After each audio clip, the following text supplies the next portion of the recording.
whether Ghanaian workers are getting the productivity payoff. Now, this is on the back of us marking the International Workers' Day, which we typically call the May Day.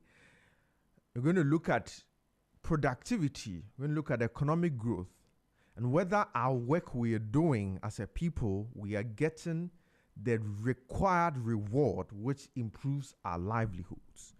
And with me in studio, I have Mr. Stephen Osei-Kisi, who's a labor consultant. Mr. Osei-Kisi, you're welcome. Thank you, sir. I'll be joined in studio also by Professor Emeritus Stephen Ade, who is a leadership and governance expert, who will help us also in having this conversation on labor performance and reward. By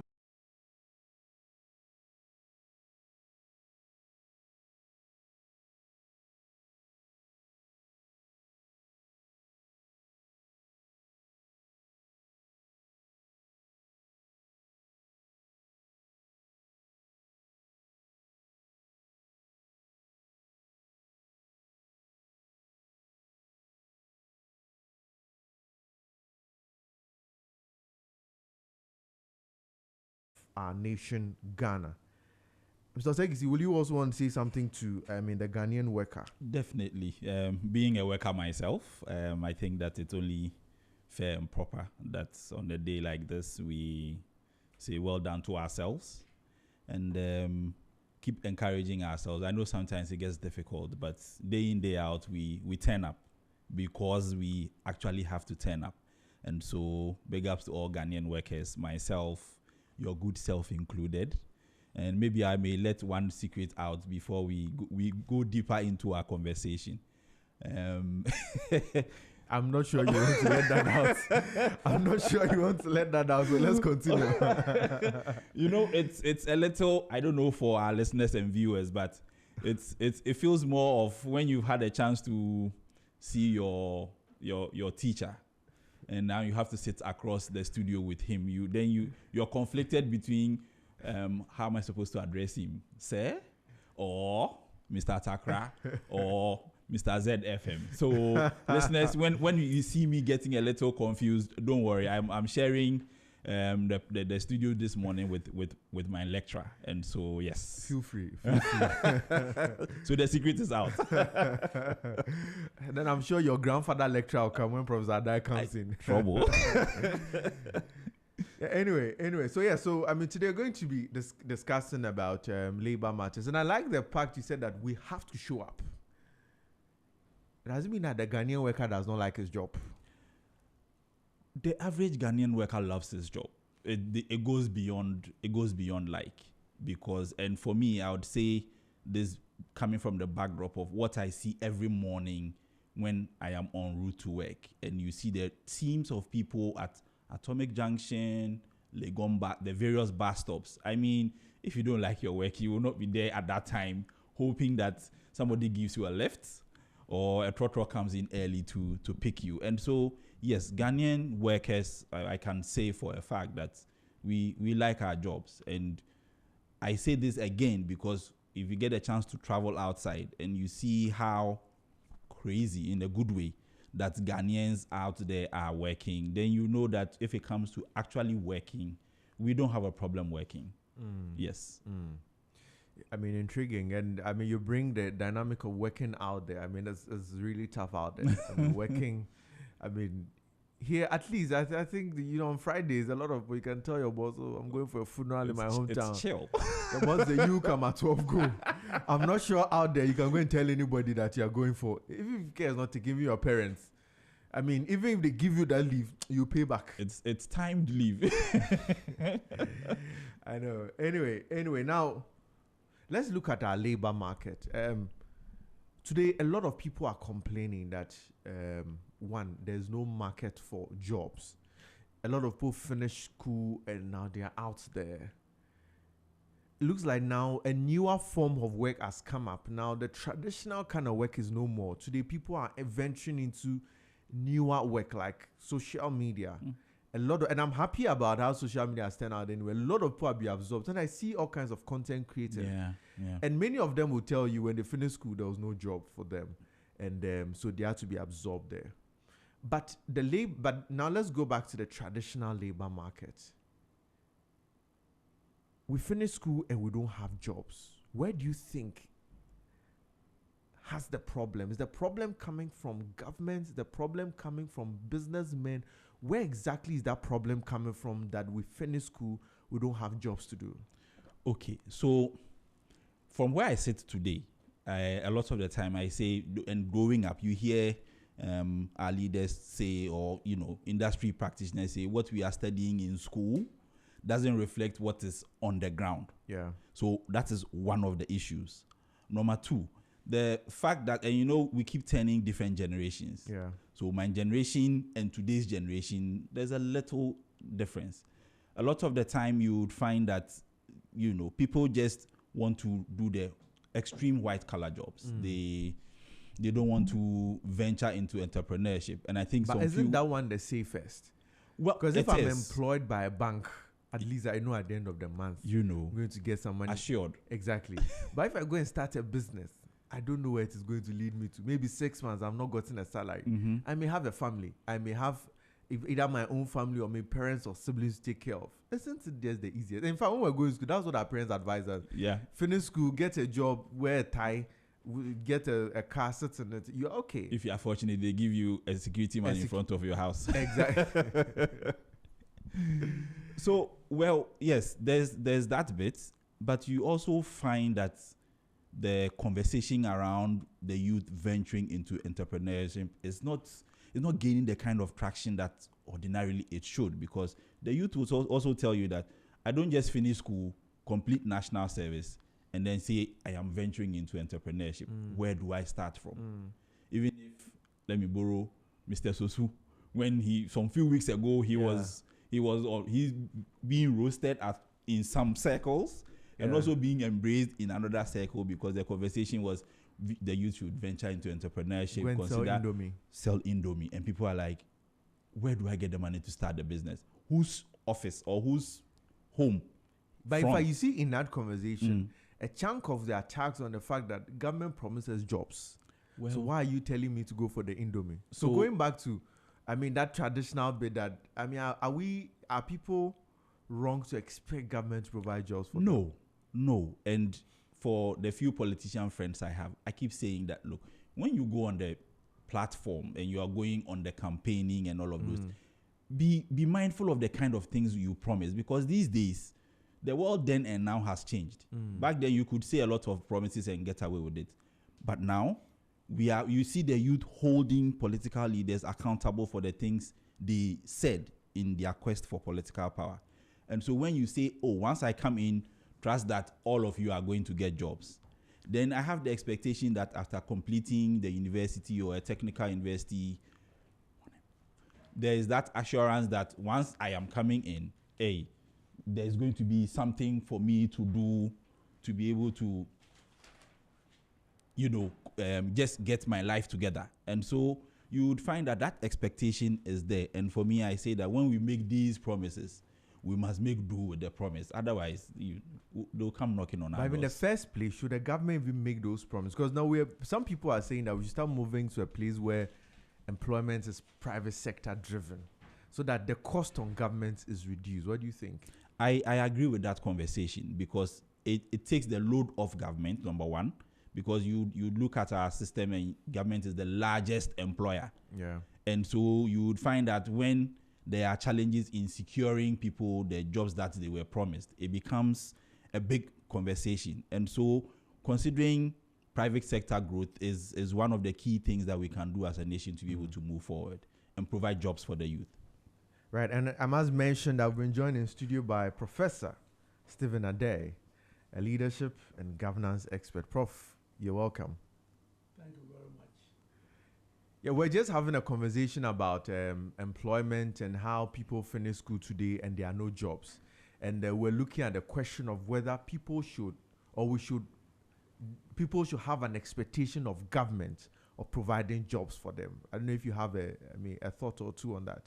Okay, thank you very much meeting me, though late. My granddaughter was being the ceremony in Legon, and I had to at least show my face. I was supposed to be there for 2 hours, but I think that this is more important. So, listeners, pardon me for coming late. Not because I'm old, but because I've Prof, you're not old. On the issue at hand, what I heard, let me say, first of all, let me make a correction. The governments of Ghana have never been the main employer of Ghanaians. Never. At the moment, government employees still are less than 1 million people, the public sector. The sad part is that they chop almost all our revenue and have nothing for capital expenditure. That is almost about 90%. It varies from, depending upon the year, 85 to 95%. So those 1 million cost us a lot. And therefore, we talk about the productivity, because if you spend that on labor and they don't produce, and we have, of course, we'll come back to that later, then we are going to be in a mess for many years to come. Yeah. And they are those small everywhere, they are very catalytic. Therefore, Ghanaians have always employed themselves, either as individual farmers. People forget that peasant farmers, the cattle rearers and the rest are self-employed. Right. And they constitute the biggest one. And then the modern small private sector, even small quad, that's myself. In the school that my wife and I set up, last month I checked, we paid our payroll, we have 352 direct employees. And so when you start thinking about Zumilayo, Mahama, the business, Ibrahim, and that things, then you know that's where employment growth is. But Prof, then if at this point you make, then where did that thought come from that, everybody while the person is finishing school. Okay. But let me just finish what I was saying and take this one up. Right. So basically, in a mixed economy or a capitalist economy as we are, whichever way you look at it, the government's role is catalytic. In other words, catalyzing the general employment. For example, as soon as the interest rate is held down to about 10%, a lot of private sector businesses will boom. Even at the age of 77, I'm thinking of going into real estate because I can. Look at him. Life begins at 80. I like that, Prof. Remember Moses? He started his political career at 80. So the politicians, who knows whether I'm coming there or not. But and why will I do so? I found out that over the years, my wife and I have bought lands in many places in Ghana. Yeah. But how can I go and borrow to develop it when before I say Jack 1 year I have to pay 35% interest or 40% interest? But if it is 5% or 10%, I can develop it. That means boku job for many people.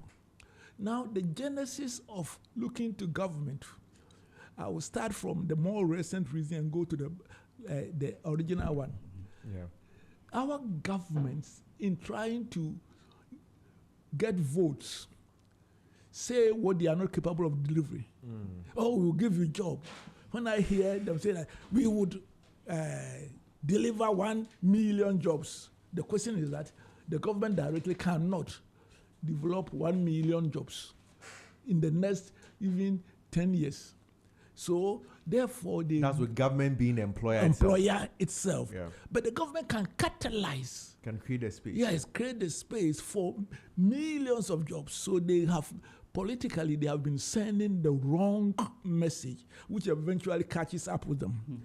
But the real origin is this: originally, the what you call the modern sector, the public service, and other things, was the main employer with very few people in universities and schools.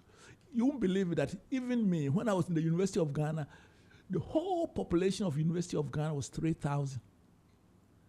That's first year to final year. Final year. It was a 3-year degree course. So actually, when I finished by God's grace with a good honors degree in economics, I was offered actually I got 4 jobs. Ministry of Finance wanted me. I got a job with the Bank of Ghana as an economist. I was employed, given a job by Barclays Bank as a deputy manager. I got a job with now Ghana Investment Promotion Center. It used to be called Capital Investments Board. And the University of Ghana, of course, was willing to give me a scholarship to go and do my master's with anticipation. 5 alternatives. So at that time, it was almost natural that when you went to the university, the little private sector will absorb you, or the government is looking for you. So we got the idea that when you go to university, you go there to get a job. And mostly from the public sector and the little private sector. Times have changed. You don't go to university now to be employed by government. You go to university now to develop yourself, your mind, so that you yourself, we need the university reoriented. They become the job creators. At my university, I don't mean Gimpa, because people don't know that the past 10 years I've been with Ashasi University. But I can't get away with, not that Gimpa is not doing well, except that I have to explain. Gimpa has a strong tag on you. When we see Gimpa. and I have no, I love it, but what I'm saying is that when I talk about my university, where you currently are, where I am, I'm a Professor Emeritus of Ashasi University. Which I also must associate myself with that. Okay. Then you must be a normal person. I like that, Prof. All the good ones are trained at Ashasi now. Absolutely. On a more serious note, please, my alma mater, Legon, don't get too offended. And, but you know, he says that, na opani oho. And Legon and Gimpa were there before Ashasi, but by far we are undisputably the best undergraduate school 100% in Africa, 100% not in Ghana. But let's move on. So we have to reorient our people, and actually it's coming gradually, because if you don't have a job, if you will sit home and die unemployed graduate, that's up to you. So there's this change. And at my university at Ashasi, we orient them that the average 10%, their first job is entrepreneurship. So, in other words, their first job is to create something and employ others. And that is what we have to do. Still, there will be people who will be employed by others, but the graduates are the ones who should be oriented to be the innovators, the creative people, the entrepreneurs, and who will create jobs and absorb the majority. And the government's job is to create the enabling environment for this to happen. For example, let me just land on this. I plan with my board, because Ghana Christian International is not my school. They call it Professor Day School, which I don't mind being tagged with it also, but it's a non-for-profit school. Our aim is to have a school within the next 10 years in Ho, one in Raura, one in Abonokrum, we have acquired lands in all these places, one in Tamale, one in Techiman, one in Takoradi, and one in Kumasi. Because we feel that our model must be spread. If I have 100 million loan today, I can start all of them. But it must be at 10%. And do you know how many people will be employed? At least 2,000 altogether. And if I employ 2,000 people with about 10,000 people getting the Christian high quality of education. Ghana, and that should not be Stephen Ade alone. We need 500,000 Stephen Ades, and there will be employment. Absolutely. Prof, let me come back to, I'll come to Stephen on the point you made. Oh, he's also on- Stephen. Yes, sir. So we have two Stevens. We have to decide here who is the better Stephen. But I'm told that the younger the better. Okay, let's go on. No, Prof. You are Stephen what? Osekisi. Sekisi. I Yes. say, hey, I have to be careful. OSP. Good. Let's go. He's my neighbor too. So He's our neighbor. yeah, we live just around the same community. Oh, that makes me very careful. But he's going to launch investigation soon. Oh, Anyway, coming to you, Stephen, Yes. I mean, Prof makes a good point on the fact that university shouldn't be a place where we look for a job, but to reorient our mind. And I know you have recently been in school. Do you think our school's curriculum gives us that idea? Let's put our shares aside. Let's use all the other. I know you've been to different institutions. Do you think generally our school curriculum gives us that mind that whilst you are in school, you are being trained to be an innovator, to be an entrepreneur? Do you think we get that value? Over 10, I'll probably say 6. The rest is for the individual student to now say, after everything that I have heard in school, this is how I want to turn my life around going forward after school. Yeah.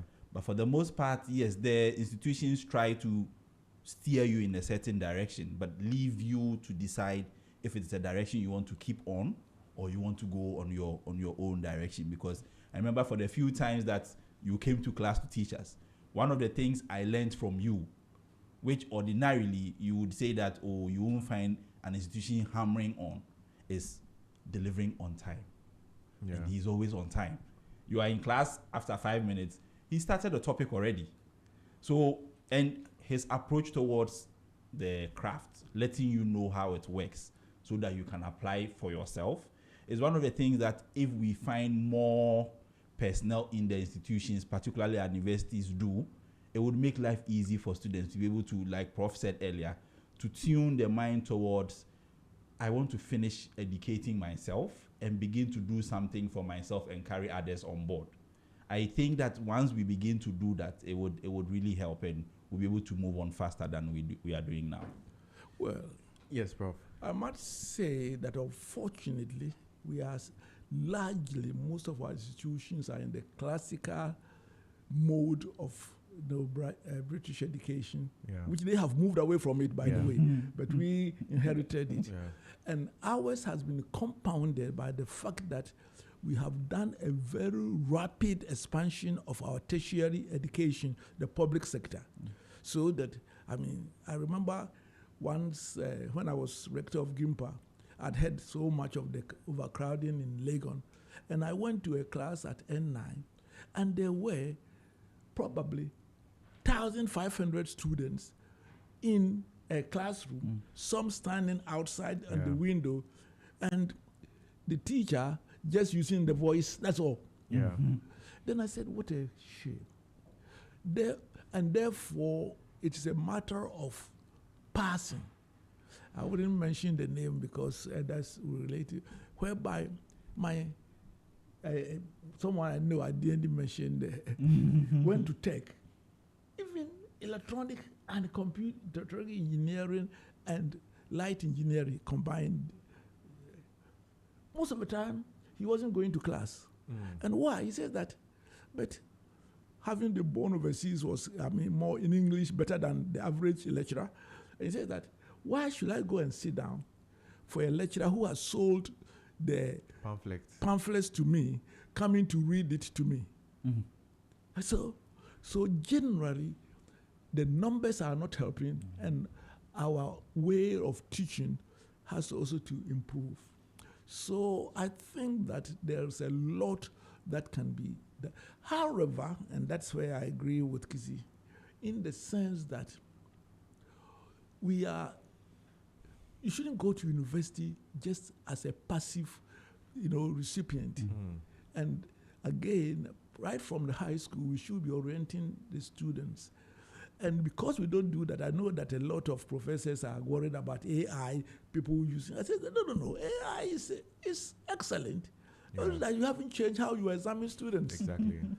If you go and give them a topic and say they should go and write to you, that's it. No.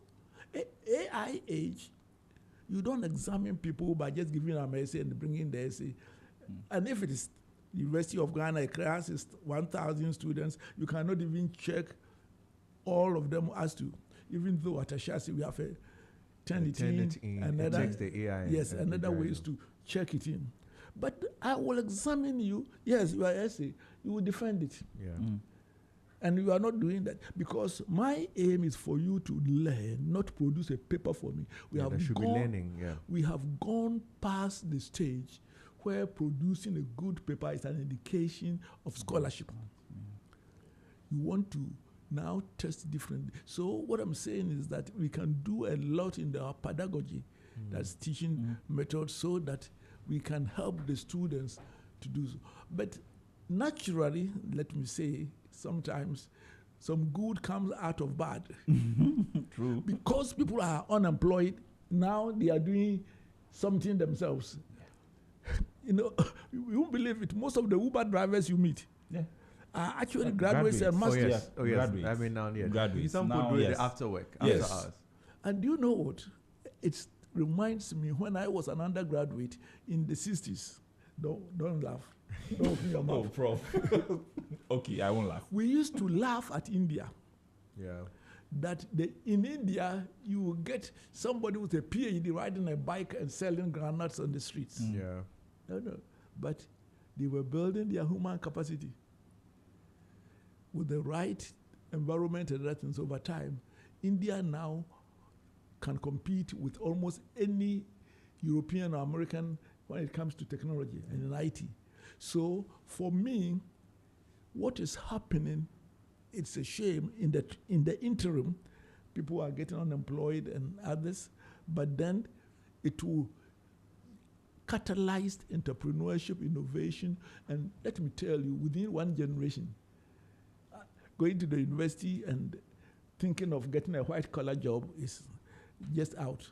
The last point I would like to say there is that I've said that I'm having a debut in construction, just because some 3 friends wants me to build houses for them. Okay. They are paying them, I'm just supervising for them. But as a result, I found out that it's an area, you can that I must be going there in my youth. Hey, prof. So, but you know what? That's the entrepreneurial mind in you. Yes. Yeah.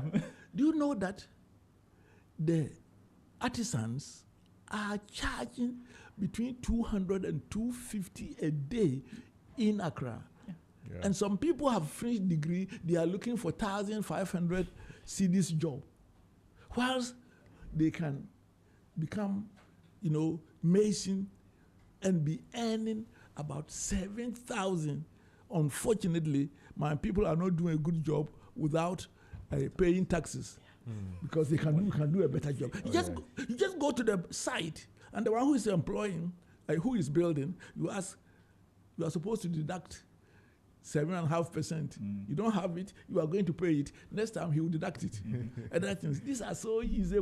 That's why revenues. So people will then change their mind that a graduate mason would soon be earning more and make the best of it. A graduate electrician, a graduate poultry farmer, and that things. Because the job is not going to be in the government office. Intriguing. True. And now, since we come to the part of our pedagogy and the job market, I've been joined online by Professor Enoch Opoku Entry, who is a government expert. Prof, you're welcome. Thank you. How are you? Fine, thank you. I trust you're also doing very well. Yeah, by God's grace.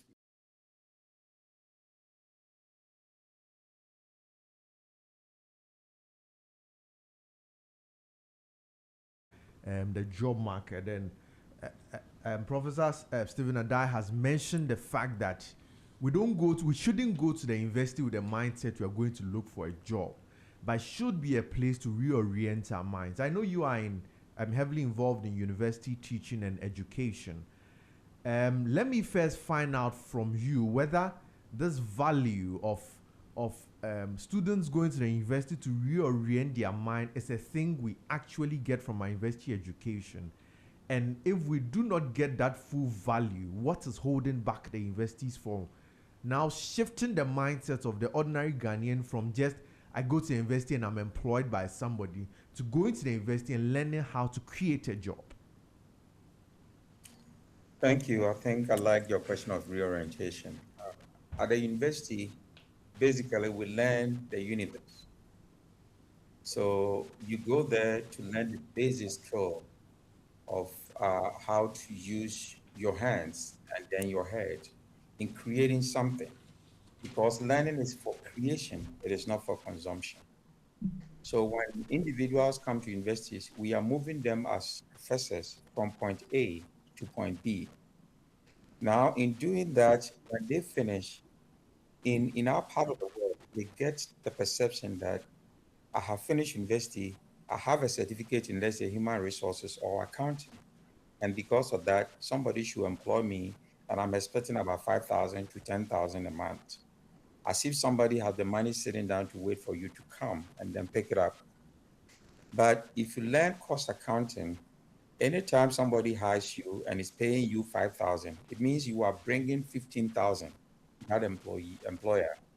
So you should be able to bring 3 times what you take home on the table. And most of the time, we've not been able to do that because in our part of the world, we don't have the link between academia and industry very well. So that link is also weak.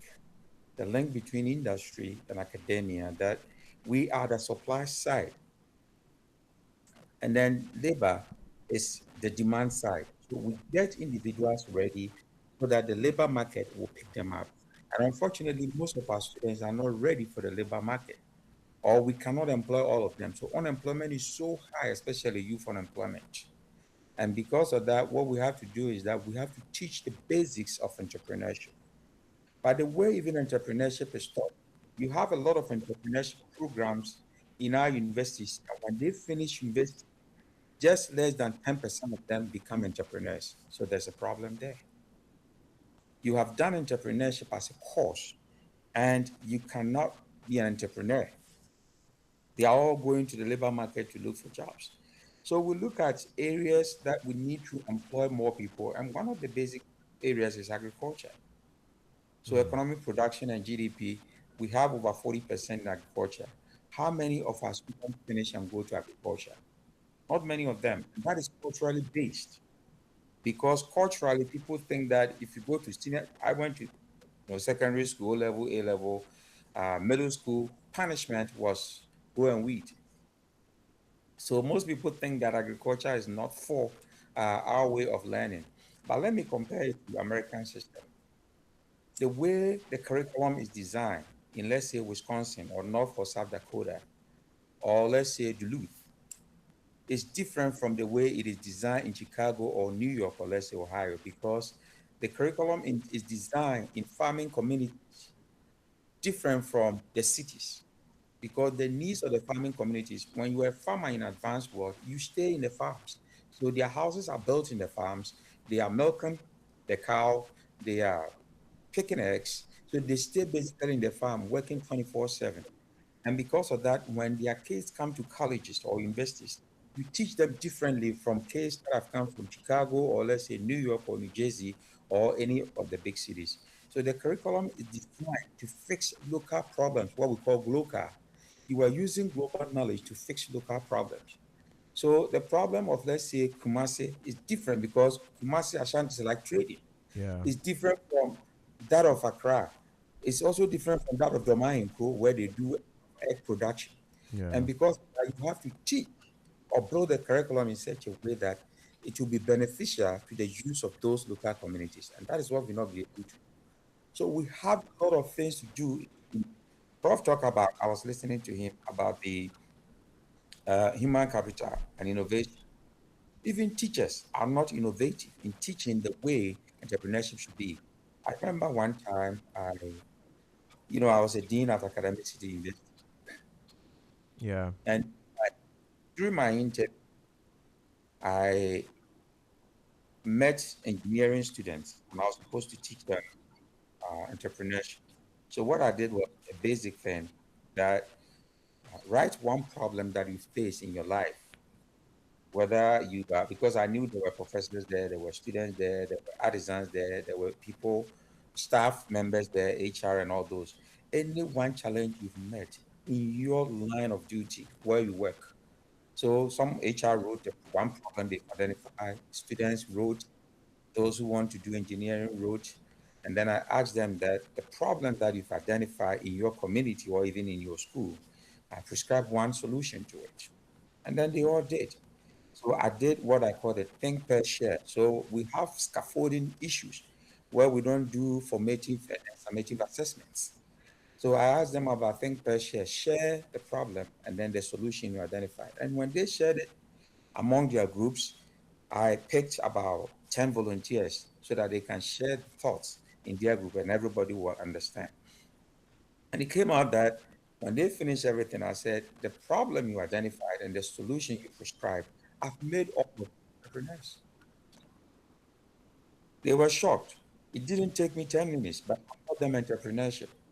Any in your community, in your school, in your church, anywhere you find yourself and there's a problem, you prescribe a solution to that problem, you become an entrepreneur. That's what Uber did. Yeah. When you go to the airport, you see that everybody is watching their phone, their cell phone. They are waiting for their Uber. They know the number, the car. As soon as the car arrives, the person hop into the Uber car, and car is moving them from point A, which is the airport, to their homes, and you are paying for it. So Uber is solving a problem of transportation and making money in the process. And that is the simplest way we should be teaching entrepreneurship. But we don't teach it that way. We define things, entrepreneurship is defined as this and that and that. Definition is not learning. So, and formulas are not learning. So we do math and science quiz. And then we will have define this, talk about this formula. That is not learning. Simple Bloom taxonomy. Because it is when you start to analyze, synthesize, to evaluate, and then to create something out of the learning situation. That is where learning takes place. Right, but Prof, now, I mean, as you have rightfully diagnosed this problem, and we've said this, I mean, this has come up severally. Let me now just draw the entrepreneurial bit in you. If you were to propose a solution to the universities, what is going to be the solution to this problem? Because I think that there's a real problem that in this age we find ourselves in, we should be able to solve it, that we shouldn't still speak of our universities of just asking questions of what is or define. What solution can you give to the universities? Maybe coming from GTech into the universities. It starts from the basics. So from the high schools, what they do in advanced countries is that students begin to have transportation is also one of the part of entrepreneurship. So students begin to learn how to drive, and then they link it to the insurance companies. So I'm talking about the world of work and then academia, how they collaborate. So if a student grade is high, an A grade student, your car insurance is cheaper than a D or C or an F student because you are more responsible in class than the one whose grades are higher. So what they do is that we have that kind of collaboration. We have speakers coming to the university to speak about entrepreneurship. Those who have done it and they know it, they will come and speak. So you can see that right from the way you are working. Let me give you a typical example. When I was in Ohio, Yeah. one of the best Fortune 100 companies, the headquarters is in Cincinnati, Ohio. So General Electric, Procter and Gamble, Myers, a lot of companies, Macy's. So what we do as professors there was to work with these industries. So the finance, which is 25% of your grade, and one of the biggest problem of GTech. So you take one of the universities that I attended. Do you know that your final paper is 60%? So your continuous assessment is 40%. And then your final paper that you sit to write for 3 hours at a go is 60%. So you can have 40 out of 40 for continuous assessment. The final is 60%. That one day, if you are sick or anything happened to you, you have failed the whole course for the whole semester. What we call the BUBRA, that is wrong. So it starts from the GTech, then the way we design curriculum, The way we assess, our student learning is also wrong, because in America here, it's 20% of the assessment. It's not 60% of the finals. So 20%, and what we do that the finals would bring this General Electric or let's say Macy's or Procter and Gamble, and then they will set up the exam 25%. When you finish, those who are able to pass that final, because they set up the question and it's more practical and hands-on and evidence-based, those who do well, they hire them directly. Because most organizations, even Fortune 100 companies, don't have the money sitting down to hire you and train you. So once you know how to take their test and pass, and these tests are very hands-on and evidence-based, the same way as you go to interviews and they ask you, how do you handle conflict at the workplace? Practically, you are supposed to tell us how you handle those things. So most of the questions we even ask are not practical. It is more theoretical. It is define this, define that, and that is not helping the students. So once they finish university, they have chewed, they have poured, and then they have reproduced exactly the way Enoch defines entrepreneurship. So how do you expect me to go create something with my hand? So the way we teach should be different. The way we build the curriculum should be different. The way we assess individuals, students, competencies should be different. And any course that we teach, there should be at least 8 to 9 competencies that we assess in one course. Not one, but 9 different competencies that we should assess in just designing one course. And unfortunately, it's not like that in our place. So that is what we should look at. That's a very good thought there. Now let me transition into studio. Let me find out. Let's look at industrial relations. We're going to look at productivity. Prof. Adair has been an employer for the longest time, so I'll listen to him from an employer perspective. Employer. Employer. And Stephen, I'm sure I know you're also an employer, but you've also been an employee in a recent time, so you can also appreciate from an employee perspective. Do you think that the pay or the reward we get is commensurate with our productivity from an employee perspective? From an employee perspective, I would say no, and it's largely because we tend to peg pay looking at what is the minimum wage, and then we'll look at what we can throw on top to make the role look attractive for anybody to come on board. Yeah. But so for the most part, I've always said that if we are able to move from doing this minimum wage agreement to a living wage, that automatically... You can tell us what the living wage is. So the living wage looks at what your life circumstance is, where we're looking at where you live to where you come to work. We're looking at whether you have family ties, who you are taking care of, how many dependents rely on but you. Isn't that dangerous? So if by the way, I wasn't here when Stephen was introduced. What is his profession? Oh, he's a labor consultant. Okay, let me go on. Yeah, because my comment on what he's saying, I needed to know his background. Isn't that because so if I have 10 children by my own personal decision, it means that the employer must factor it in paying me? Yes. As opposed to, let's say, another person who has decided that he just wants one child or no child at all. Okay, so when we are doing that, it will not just be a sweeping thing that, because you have 10 children, we should pay you so much and pay the one who has 1 or 2 that little. It's just looking at the entire circumstance of the individual and looking at how we can structure the reward to meet exactly what they do at work and how they can live life. Is the employer a Father Christmas? No, Prof. It's not a Father Christmas arrangement. But isn't that also even going to be discriminatory?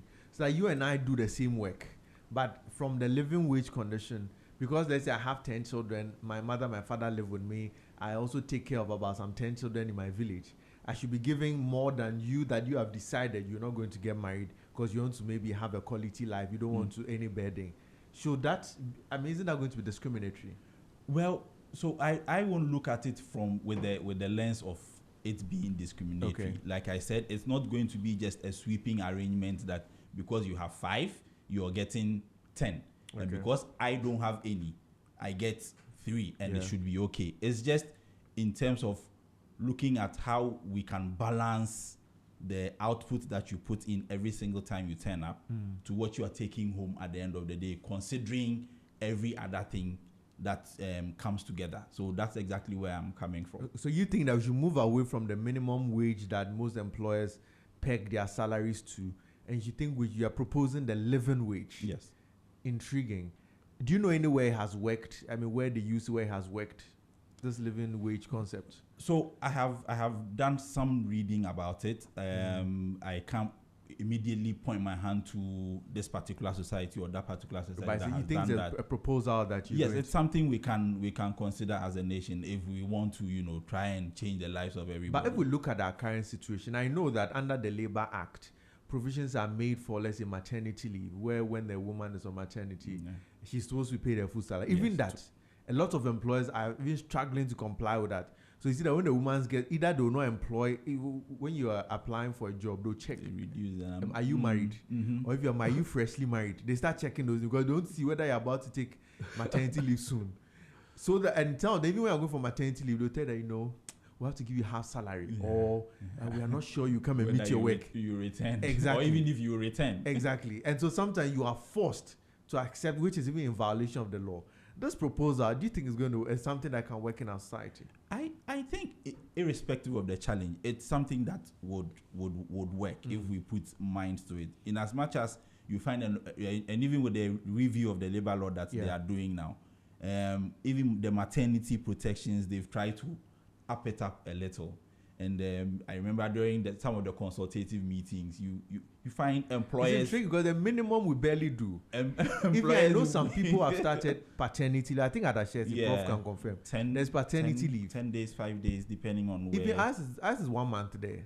Oh, great. Yes, it's 1 month paternity. I mean, a lot of people are raising protest. What is the man doing in the house that is going home for 1 month? What's he going to? He's just going to. So, I mean, we have huge problems with this. If we're going to make it onerous, it's rather going to affect the employee. No, it won't. Okay. Yes, I don't think it's something that would affect the employee. Rather, I think it's something that would urge the employee to be able to stay committed and do more and give out more. And give back more. Let me turn to you from an employer perspective. You have been an employer, or you've been at top employment position, whether at Gimpa, at Christian High, your new employment of real estate, and I know so many, your farms and all that. Do you think that when people, and a lot of people are complaining that employers don't pay. Some will say, how can I go to work for a whole month and my salary is 1,007? Whilst 1,007, everything goes into Uber or transport. Do you think that our productivity matches our reward in this country? First of all, somehow, by God's grace, what happened in Gimpa, even introducing me, he was talking about leadership and governance. But I'm an economist. Yeah. I have not so much to boast, but so that you know where I'm coming from. My first degree was BS Economics, Masters in Development Economics, and PhD in International Trade and Finance. So I'm an economist at the core. And before I came to Gimpa, I was always employed as an economist. Yeah. So I can only come from the economic perspective. First of all, Economics 101, and I'm talking about secondary school economics, not even university economics. Nobody can be paid more than their marginal productivity. If you can't pay anybody more than their, so of course that's the first thing that must be. Number two, in real economics, even the concept of minimum wage, it's a social protection. It has nothing to do with economic matter, because what is a minimum wage? What did you relate it to? That's where the cost of living comes in and that things. And of course, the minimum wage they pay is so little that I don't know who. It's not minimum. It's not minimum. Minimum. So I think that at the core of any wage determination and for national development is productivity. What is produced, then at best shared among the factors of production. Those who provide the capital, and also those who work to make it happen. I personally think that one of the worst psychology I've found, and I have worked in many places, by not just as the book of my wife and I about our marriage, we call it the grace of magnificent marriage. It's all by grace. I've been a tutor at Sydney University when I was doing my PhD. I've worked in Britain as the Common Secretariat, as a senior economist. I worked in the United States. I've worked in Ethiopia as a UN intern. That's before even I came to Investment Center. I've worked in South Africa as UN head of the UN system during the Mandela transition. I've worked in Namibia before coming to Ghana and the rest. Only we of African colonial mentality who thinks that they are entitled to some income before even they produce. They need it. But actually, if you come to think about it, when you get a new job, that's where you need the money most. But they don't pay you till the end of the month. Yeah. What it means is that you must produce, and out of the production, you will get your income. So therefore, anyone who has a mentality that they are entitled to certain wage, which we think especially in the public sector or private sector, is totally out of developmental mentalities. It's a question of the sharing of what we produce. That's what we should be thinking about. And in that sense, I can tell you, a lot of Ghanaians are overpaid. Is it? Yes. Because I know people whose marginal productivity, especially in the public service, does not match their pay. That doesn't mean that the pay is high. It doesn't mean the pay is high. But so long as you produce below, then comes the argument, production, it depends upon the employer's contribution, the technology, the everything else. That be the same. If you are paid be above your marginal productivity, it means actually your employer is subsidizing you from their pocket. That's what it means. Of course, I know in many places whereby the employees are paid so small, and the profit margin that is what you talk about. So it has to do with the productivity and the sharing of it. But for me, any wage discussion which is not situated within the productivity paradigm, it's a no-go. It's not good for the individual in the long run. It's not good for the employer in the long run, and it's not good for the country at the long run. Right, but Prof, on the productivity, here in Ghana, aside the goods, the manufacturing industry, where it's easy to measure productivity, do we have a way of measuring productivity for us to know that this is your productivity level for this month, so you are entitled to this? Because it looks like everybody is put on just a lump scale. Yes. My son is executive director of an institution, which I don't want to mention for you to be quoted. What he has done, and immediately has changed the whole. He said that everyone must, the senior people, come up with what constitutes their work and how do they measure it. He asked them to do it. They should determine themselves. Eventually they all agree an average of 17 things they do that will define their productivity. And it has changed the organization. One of them are simple: coming to work on time, and what you do, and then how well you do your work and the rest. Again, when I was in Gimpa, people haven't asked a simple question: why is Gimpa the only public university which is not subvented? It's so as simple as I said that no productivity, no job. Basically, I went within 2 years, I went to the government, please, I want to have a model. The model is that these are people who say they are experts in leadership, experts in economics, business management, give me the opportunity and tell them, for me to tell them that if they don't earn their keeps, they will not be paid. And for 2 years, people in Gimpa, including myself, had no salary increase. While they were in the public service, they were entitled to. And we had a simple measures that we had. They say, you take a normal professor, 55%, what constitutes their teaching? Their notes, their coming to work on time, their grading, and all of them. Then there was 30, if I remember well, 35% on their research output, writing, and 15% on their contribution to general welfare, because we don't want you to be there to. Yeah. And we started measuring it.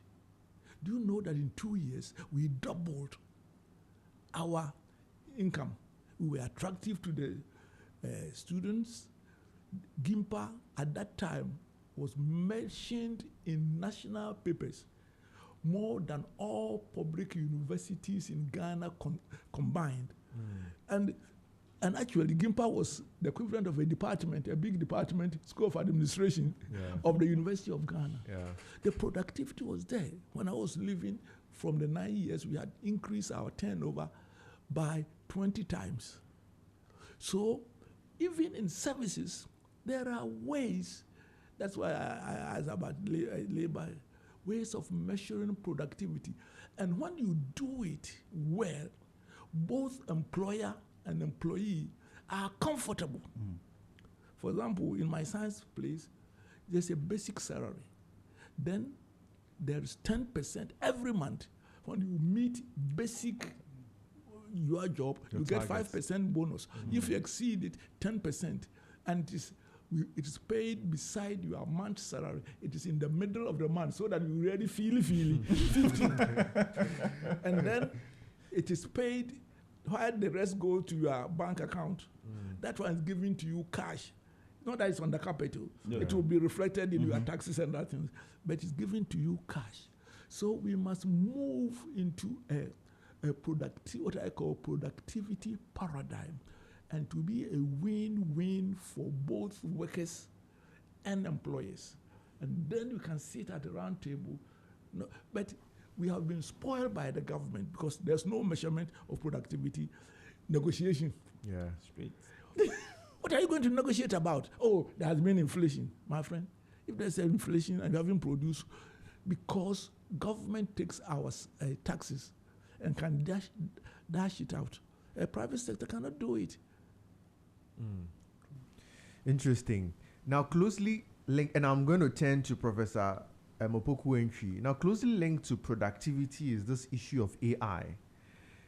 Today, there's also the concern that now AI is taking over the work of a lot of people in terms of a lot of work some people are doing today, AI can perform it. And in fact, before the show, I was discussing with Steven that at an airport in Singapore, you'd see that there are not many staff there. The robots have been built from your check-in to boarding pass, and it's been done by robots. Now, do we think that our productivity now must be re-looked again in the light of AI, especially with the payment of salaries? Because now half of the jobs of people now, AI will be able to do it.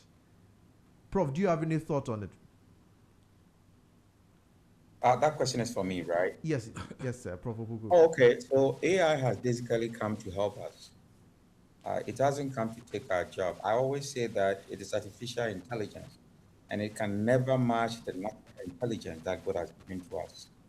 So let me give you one example. If you are hiring now, we match your CV or your resume, your curriculum vitae or your resume with AI. AI will tell us about you meet this category, you don't meet this category and that. So if you use AI to check your curriculum vitae, then you can write your cover letter and then state the ones that is not the AI that you matches those job specifications. You can use your cover letter to write about that. Then it balances it. So AI is really helping us to make it more efficient. It hasn't come to take anybody's job unless you are not efficient in what you do. Now, veering to the minimum wage and the living wage, I've never seen anybody in the world who is getting a living wage. But the take-home pay in most of the developing countries is the problem. It doesn't take them home. So if you look at policy length, the government in Ghana said that from the 2026 policy that I've seen, the minimum wage is 21.77 Ghana cedis a day. So 21.77, let's say it's $2. So if you are getting $2 a day, multiply that one by 60 days, 30 days for the month, how much is that? That is woefully inadequate. So you can see that the Labour Party, the Conservative Party, the Democrats and the Republicans have been arguing about this, and America have pegged the minimum wage at 15. That means you cannot pay somebody below $15, and that's okay. Because if you look at the cost of living in Accra is higher than the cost of living in, let's say, Koforidua, where I come from. So they also look at cost of living, and because of that, some cities are paid. If you live in some cities, you are paid higher. So if you live in New York, or if you live in some bigger cities like London, you are paid higher than somebody in Leeds, or somebody, let's say, in Wisconsin, the state that I find myself. And that is one thing we've not been able to do. Give just blanket, I'm paying you this, and that should be it. But we should be able to make adjustments based on the cost of living. Then we have the labor institution, which is also one of the biggest problems. You know, I was the board chair for Trust Hospital. And one thing that I found was that there were some people who were not doing anything. Let me give you a typical example. Yeah. There were individuals who were accounts receivable. So Trust Hospital have got 10 different locations, 10 different clinics and hospitals. 2 people individually, 2 in the morning, 2 in the afternoon, were accounts receivable. But you have Ghana Commercial Bank sitting in there taking money from patients. So why do you need 4 different accounts receivables when Commercial Bank is taking the money directly? That is 40 individuals there, 4 times the 10 different clinics who are not doing anything and being paid. Now, if you want them to go, the labor will tell you that no, you can't touch it. But it is somebody's retirement money being used to pay somebody who is doing virtually nothing. So these are some of the areas that we have problems. Yes, we cannot have a living wage for anybody because Oliver asked for more. Everybody is asking for more money. But we have perks and benefits that are also missing. Yes, you talk about paternity leave, you talk about here, somebody go to have a baby, C-section, you have only 5 weeks and you are back to work. So I started bathing my son, my first son, when he was 5 weeks because my wife had to go to work. But you can't do that in Ghana. Some people have a lot of months. That is a good perk. You can go home if you have a baby and then rest and come back. They don't have it like this. If you have a normal birth, it is 4 weeks. 1 month you are back to work. C-section is 5 weeks, just 1 week added to it. So the policies are different, but the policy link is very important in the way we pay this kind of living wages. But like Prof said, productivity matches the way you are supposed to be paid. If you are not productive, you go to the ministries and the whole day you have signed 3 signatures and you've read the daily graphic and you want the government to increase your pay and keep paying you, what productivity are you bringing to the table? So we should ask questions about productivity before we can ask questions about, the revenue that you are getting. But recently, former President Kufuor has been talking about this, that we are not paying our employees well. And I agree with him to a large extent that people are not paid well. That is why most individuals are stealing from the workplace. I had some German guys students who came to do research in Ghana, and they targeted just the police service. And they found out that the average salary of the police service was so low. That is why they take some money outside, this 1 city, 2 city. So let's also think about how we can pay people so that their take-home pay can really take them home. Else, we will continue to have that problem of moral bankruptcy where people are stealing from us at the workplace. Interesting. But Prof, somebody just sent a comment saying that she thinks that AI is taking people's jobs. And she's saying that some people's jobs are so mechanical that AI has been used to replace them. And in fact, I know of somebody whose job is to type out the work of her boss. So her boss dictates it, and she types it out. Now, such a person, even with the free version of ChatGPT, all the boss will just need to do is just click on the voice icon, just say it into it. It will just transcribe his words. You should learn how to do research for the boss. So why don't you diversify, your skill set? That is a question that, if you think, let me give you a typical example. A friend of mine who's a lawyer was going to be a manager at, I think, Snit. Not Snit, but one of the biggest insurance companies. And there was somebody there for 30 years who writes the number plate with their hand. The person handwriting is so nice.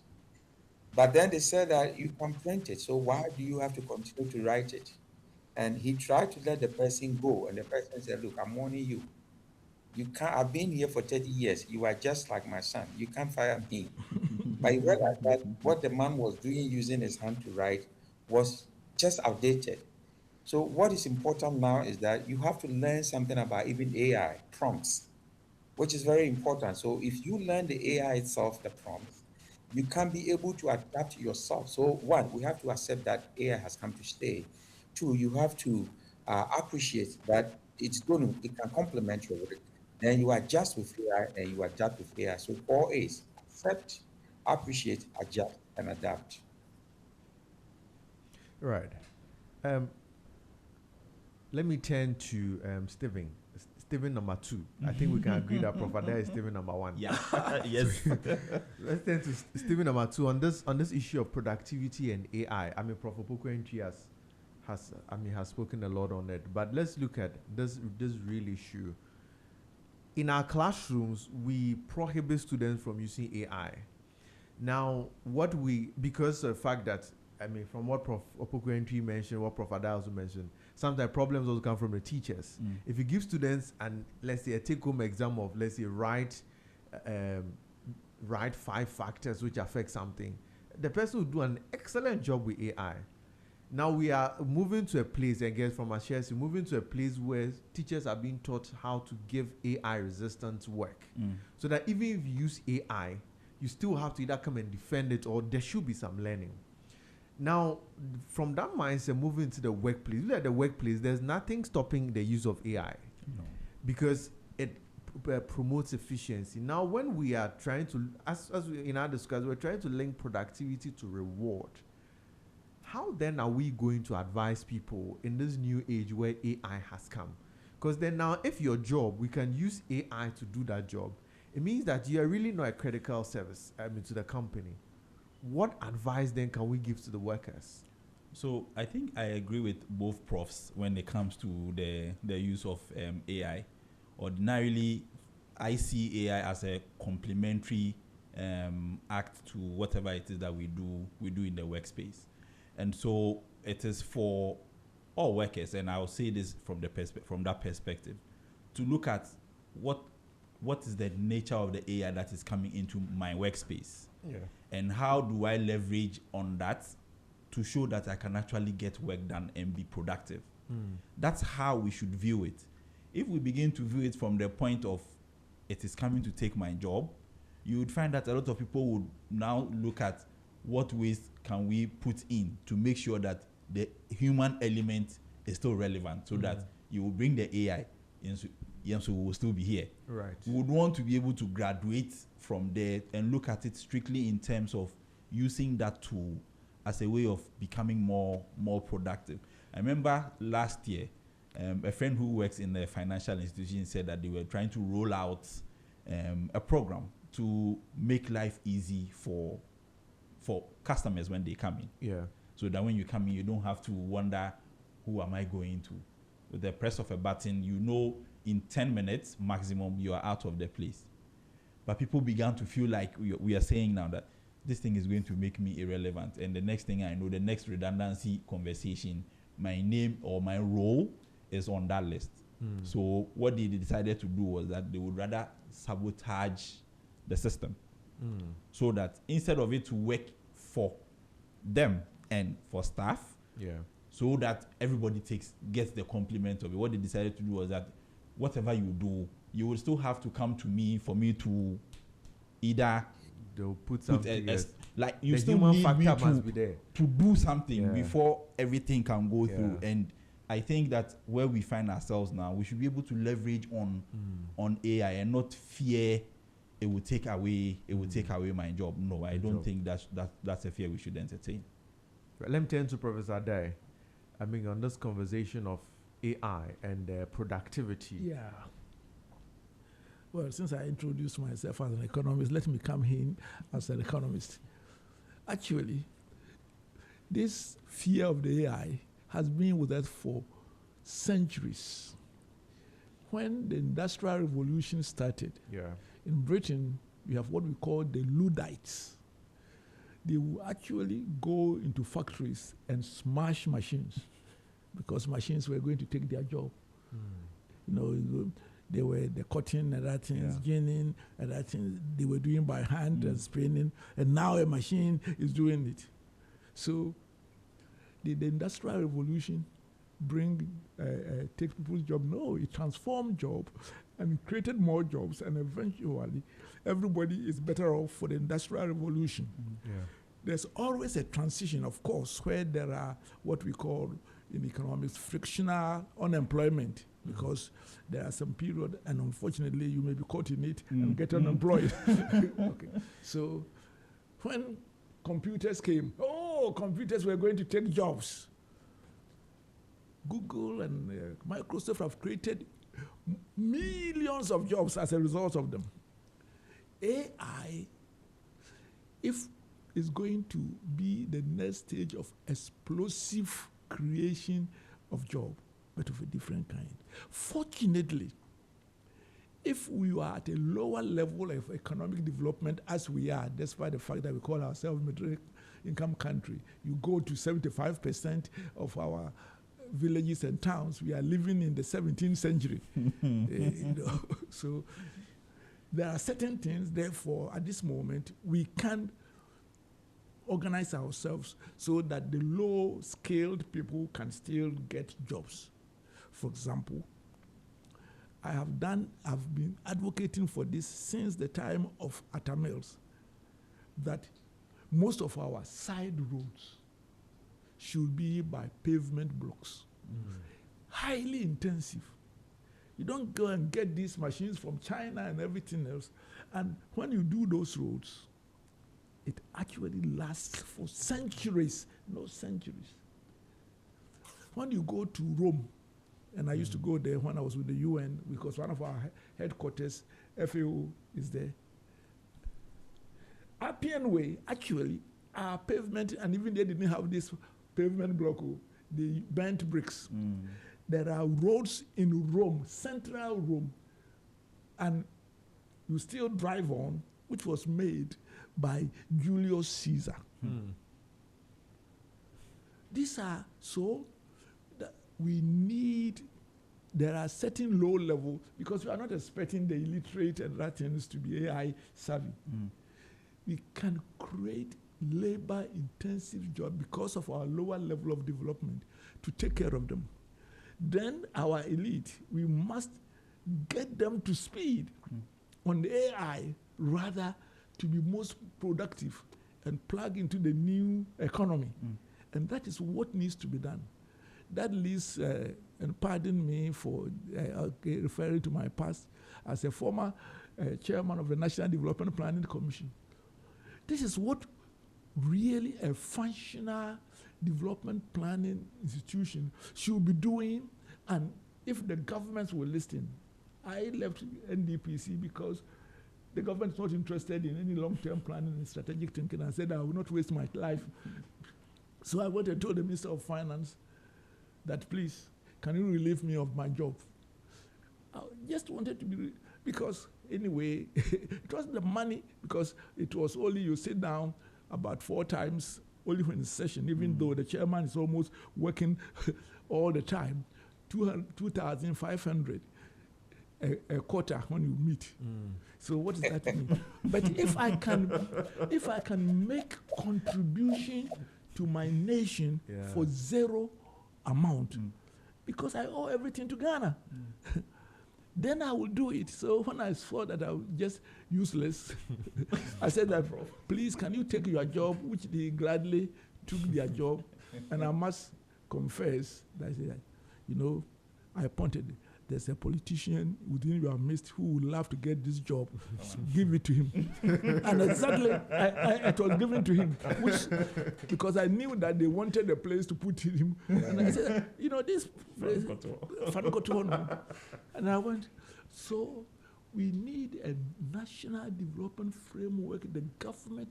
In other words, every nation needs a brain, some people who are just thinking solutions, problems and their solutions, and the politicians just getting it for free, because after all, it's a national institution.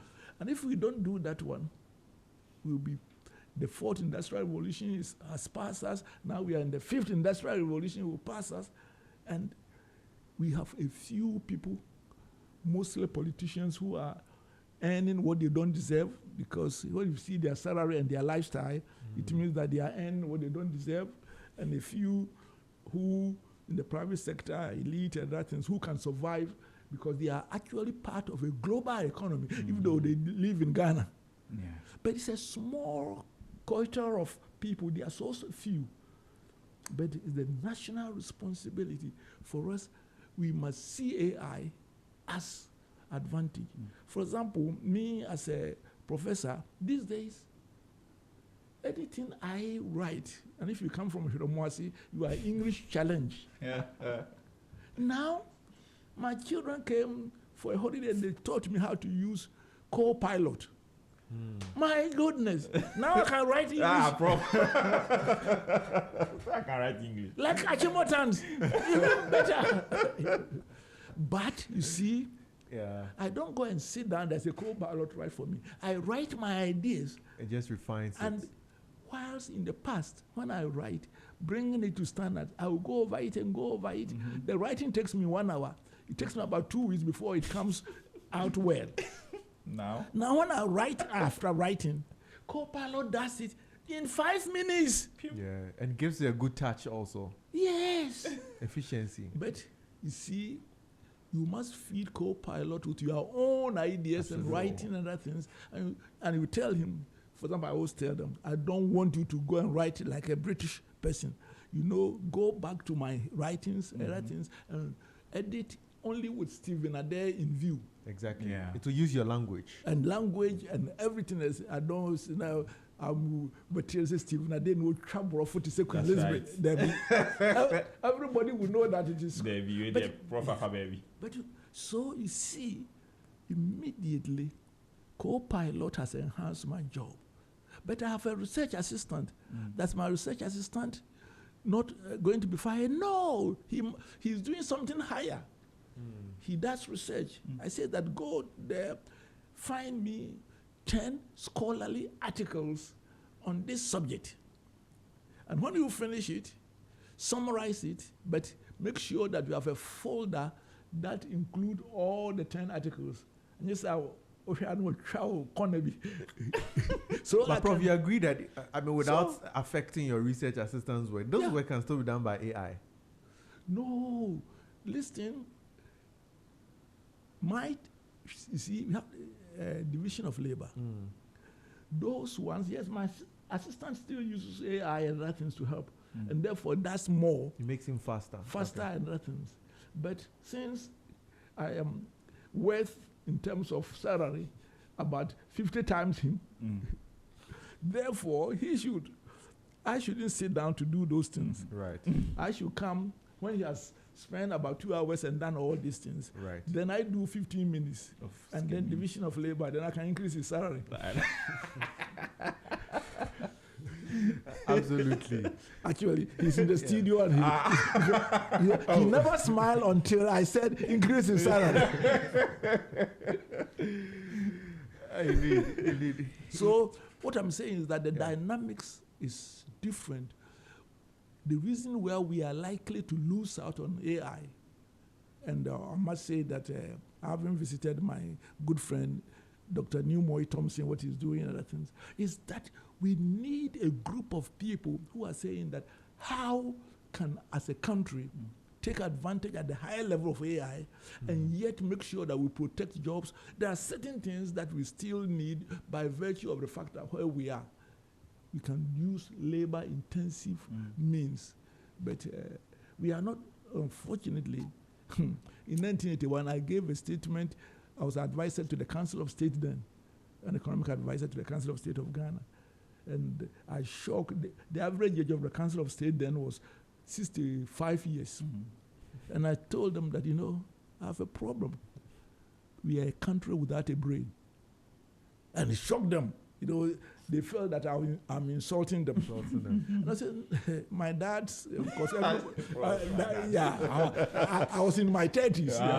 So I remember Professor Kwakupon would say, no, not Professor Day, that time was called Dr. Day.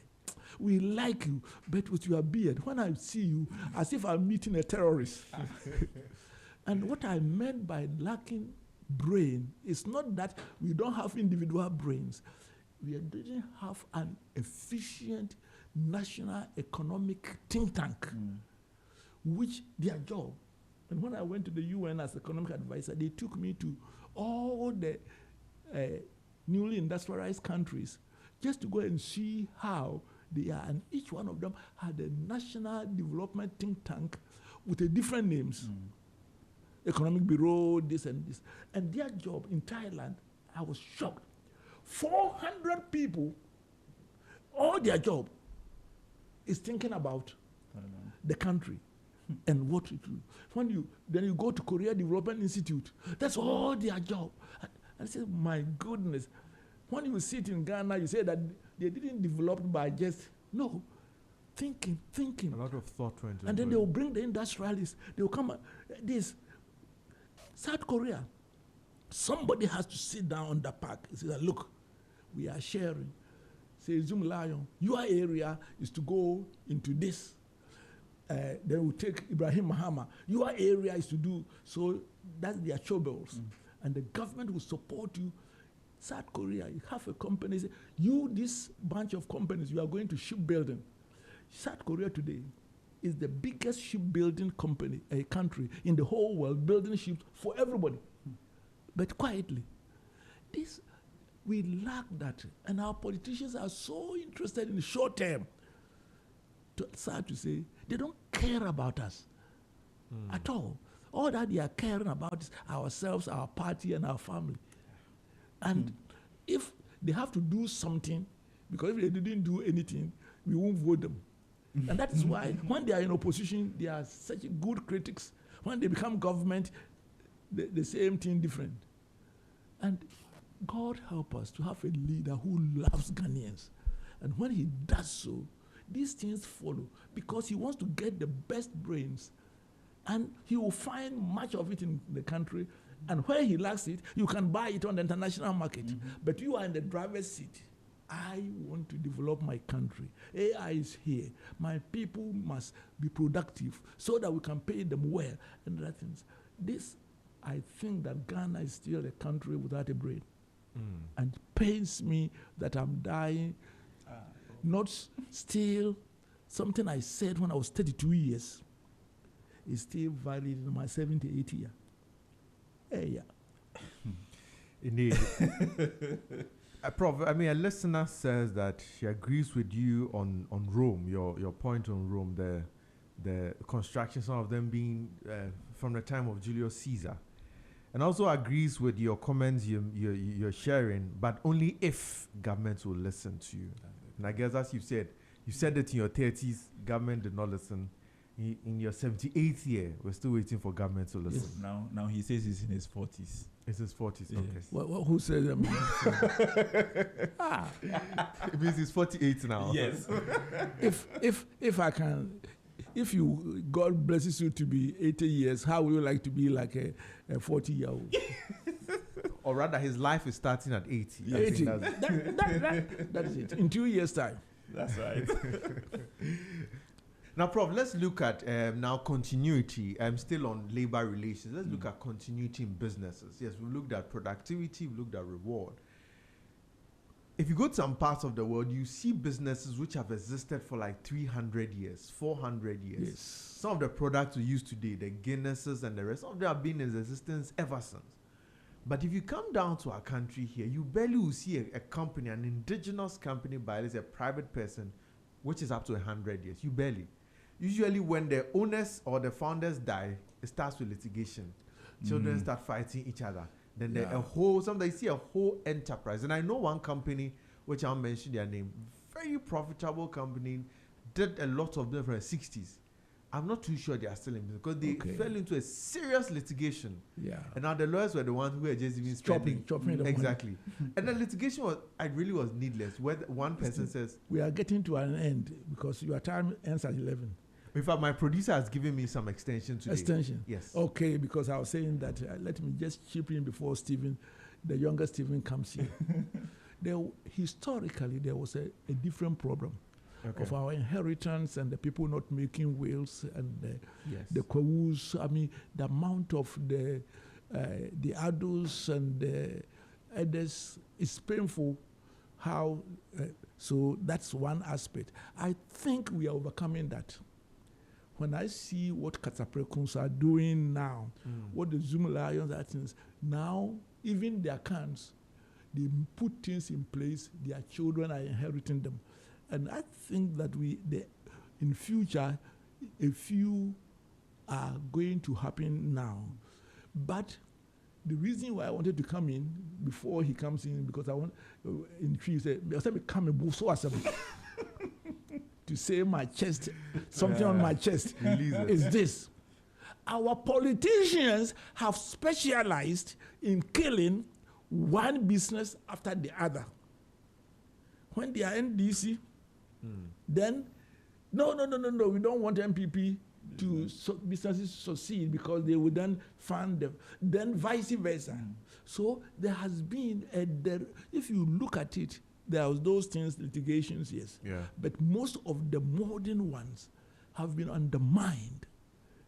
Look at what really, if government partnered with Ibrahim, partnered with Kasaprekon, what's his name? Oh, he comes from Osekropon. He will kill me for not remembering his name. And then say that, look, in this area, when it comes to soft drinks and other things, we want Ghanaian companies to be multinational and sustainable. Then we go to now, Ibrahim is in mining. The Ghanaian, if he succeeds, that we want to support you to be the biggest gold mine in Ghana. Now we go to automobile. This day and age, Ghana must have its own automobile industry.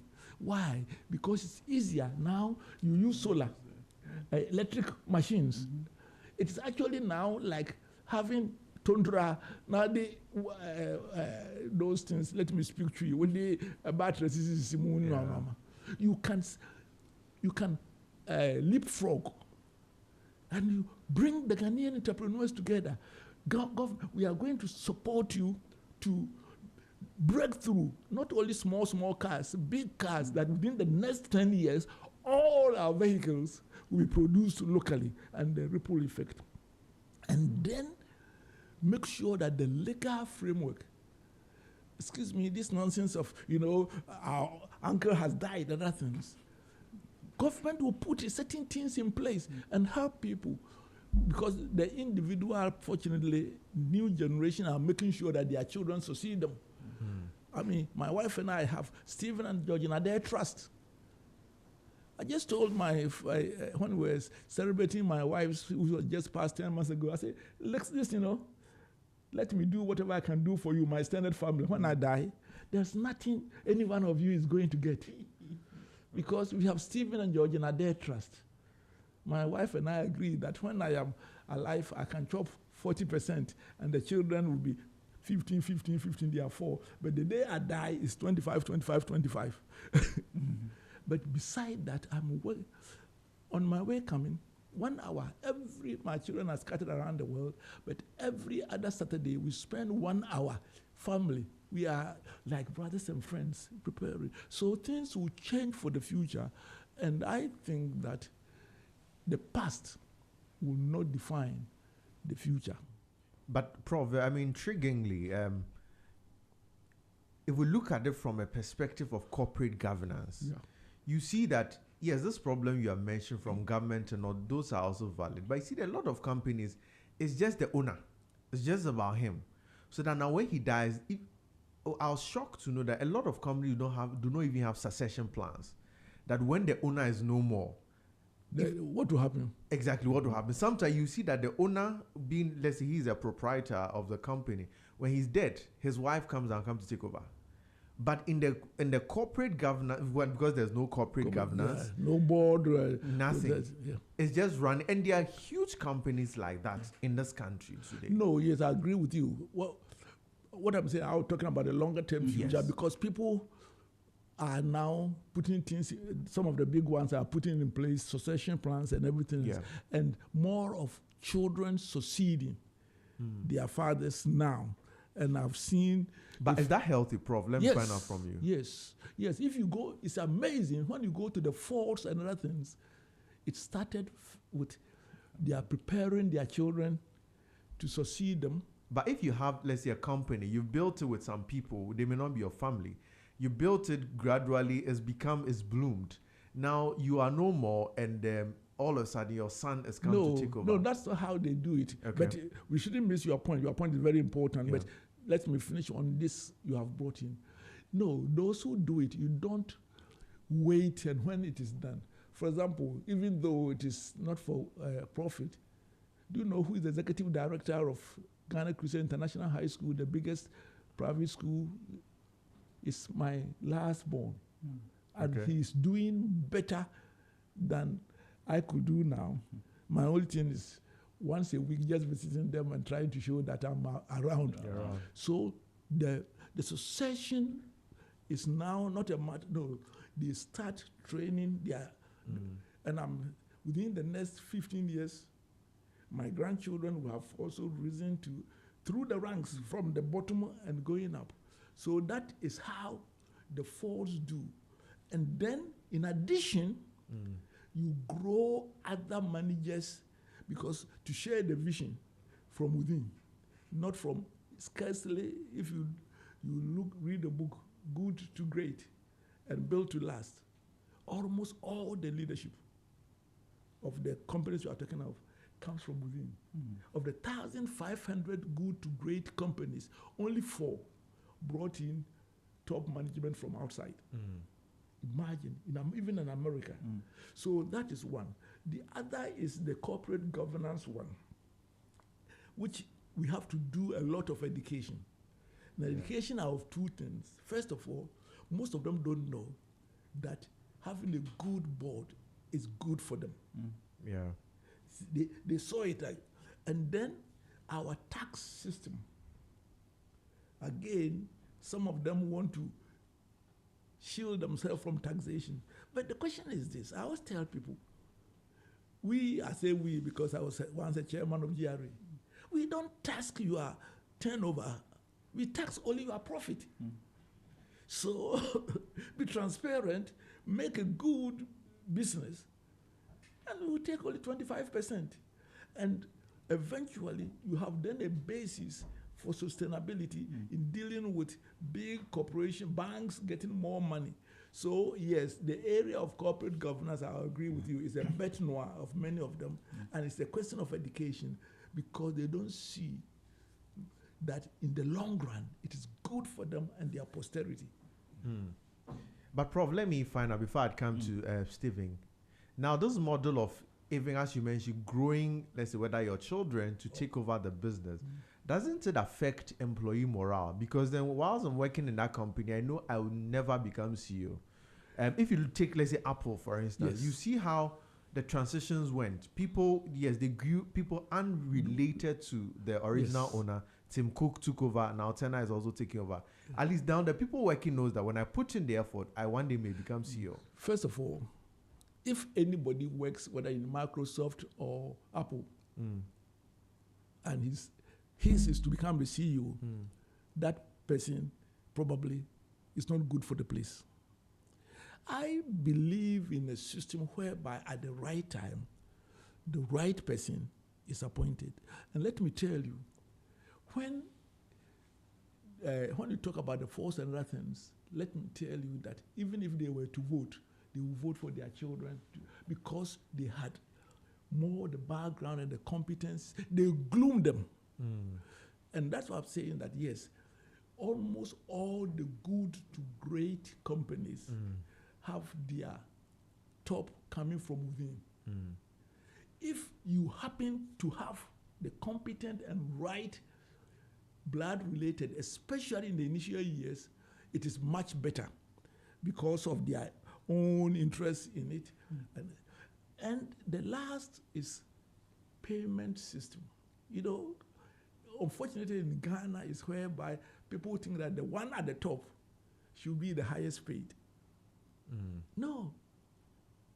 In fact, in one of the companies, we've just bought a new Prado. They said, no, I'm the top. I must have the new Prado and give my old one. And I said, this is nonsense.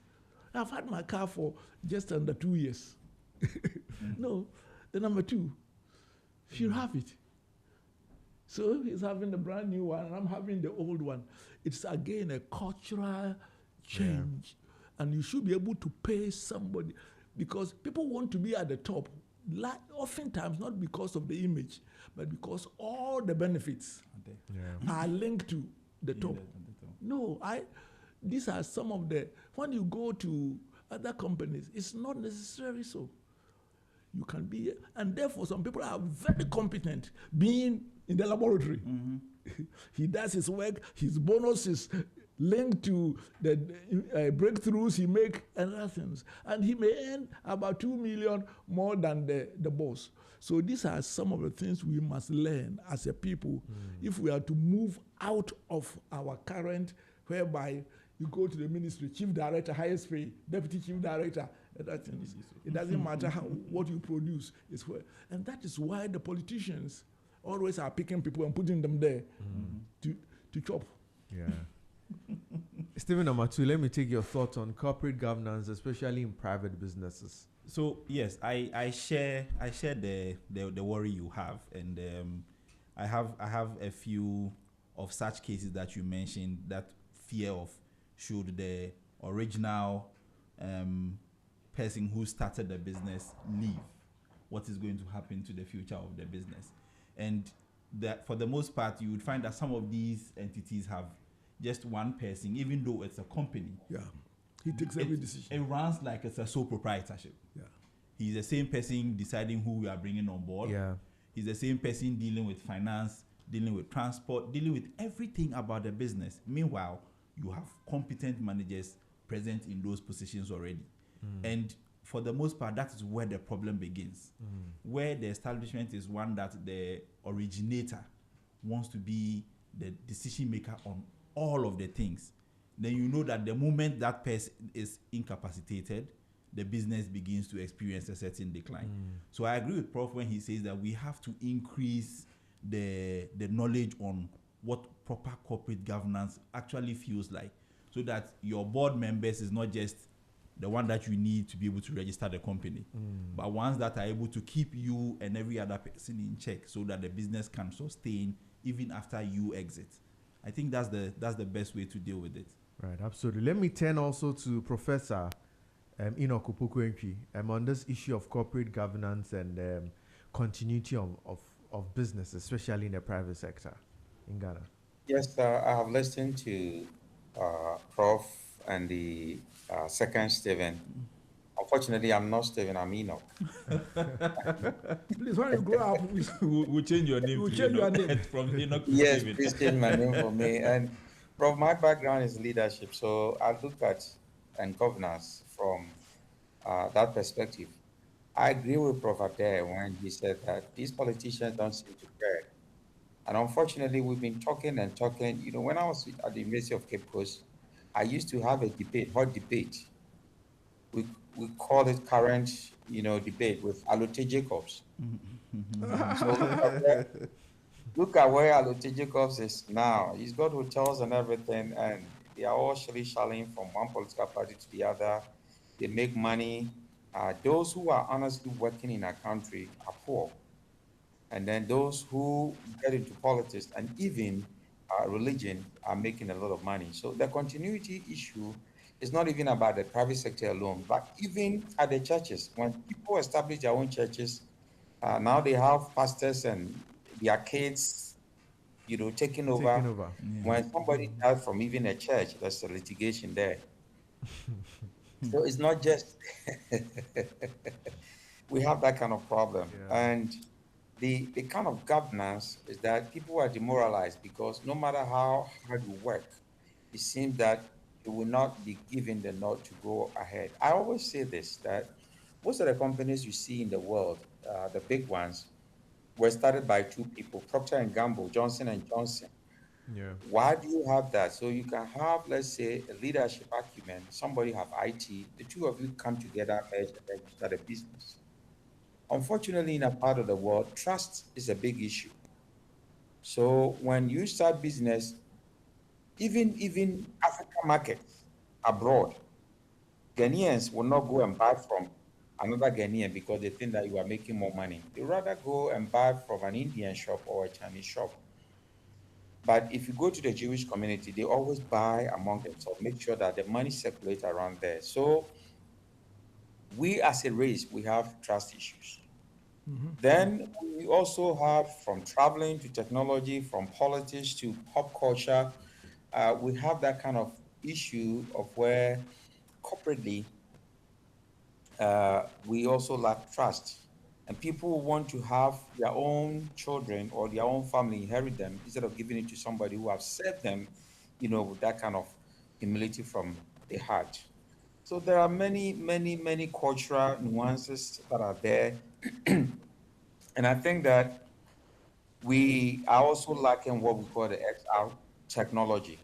So the moral technology, which has come now to replace, uh, used to have Google. So how do you teach a Google learner was an issue. Now we have AI and plagiarism. How do we catch AI and plagiarism? Elon Musk was saying something, and I'm linking that to the private sector Yeah. recently. He raised two things that I've been thinking about deeply. He said that when he was in university, he never liked it because one book that he can read for 1 week was stretched for a whole semester. That book, one book that he can read for just 1 week, will be stretched for a whole semester. So you read one page, one chapter, two chapters, you come and take a test or a quiz on it, and another. So the one book and other supplementing documents is for a whole semester of 4 months when he can read that in 1 week. So that is something that maybe we have to be thinking about it and the way we talk about governance and policies. Then he also raised an issue about read, which issue? He said that he's met some people on the streets that are smarter than professors in making money and entrepreneurship. And that also strikes me that, oh, really? That some people on the streets, those who do drugs and others, are smarter in business than some of the professors that he's met. So we have an issue. Maybe the old right has become the new wrong. Maybe the way we've been doing things has not been the right way. Maybe politicians have not listened to those who have voice of reasoning for a long time. Yes, and those who speak the truth, the mavericks in our society, you'll be kicked out, either in business or in anything. And that is why when people are able to do well, they look for their families and friends because those are the people they can trust. So trust gap, the big issue there. I stayed in Ghana for 4 years. I returned to my family in US to take care of a few things. I could call my former universities that I've taught, five of them, the presidents, the deans, and we talk and we meet. But I can't do that in Ghana. I Yeah. can't. Ghana. It's like, you know, if you are a leader, people think that you are above whatever it is, and then I don't understand. But leaders, we are supposed to just serve. We are Yeah. servant. We serve first and lead second. Lead second. So I think culturally we've had a problem. I was being chased for this chieftaincy thing that I was running away from, and the reason is that the way they want a chief to speak, I'm not that kind of person. I'm naturally humble. I cannot be a proud person. But they want you to speak memum, speak like a man, treat people, go pick this for me, go do this for me. And that's not leadership. Yes, I've seen a couple of people who have done well by being, control freaks, and they have been leaders. But modern day of leadership is different.